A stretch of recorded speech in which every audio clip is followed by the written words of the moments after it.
दुनिया में एक से एक बड़े बड़े जंगल हैं, जहां हजारों पेड़ पौधे और जीव जंतु रहते हैं। वैसे तो दुनिया का सबसे बड़ा जंगल अमेज़न का वर्षावन है, जो अरबों एकड़ में फैला हुआ है। ये जंगल इतना विशाल है कि यह अकेले ही 9 देशों की सीमाओं को छूता है। कुछ ऐसा ही है कांगो का वर्षावन, जिसे दुनिया का दूसरा सबसे बड़ा जंगल कहा जाता है। यह मध्य अफ्रीका में स्थित है और इसका ज्यादातर हिस्सा कांगो देश में फैला हुआ है। 23 लाख वर्ग किलोमीटर से भी अधिक क्षेत्र में फैला यह जंगल भी इतना बड़ा है कि यह 6 देशों में फैला हुआ है। कांगो के जंगल को वर्षावन इसलिए कहा जाता है क्योंकि यहां अधिकतर समय बारिश ही होती रहती है और खूब होती है। कहते हैं कि इस जंगल के कई हिस्से ऐसे भी हैं जहां इंसान भी आज तक नहीं पहुंच पाए हैं। यहां तक कि जंगल में रहने वाले लोग भी पूरा जंगल नहीं घूम पाए होंगे।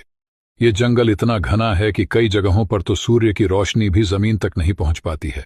आपको जानकर हैरानी होगी कि इस जंगल में 1-2 नहीं बल्कि कुल 5 नेशनल पार्क हैं, जिन्हें संयुक्त राष्ट्र द्वारा विश्व धरोहर का दर्जा प्राप्त है। जैसे अमेज़न के जंगलों के बीच अमेज़न नदी निकलती है, ठीक वैसे ही इस जंगल के बीच से कांगो नदी निकलती है, जिसकी लंबाई करीब 450 किलोमीटर है। यह अफ्रीका की दूसरी सबसे लंबी नदी जबकि दुनिया की सबसे गहरी नदी है। यह अंगोला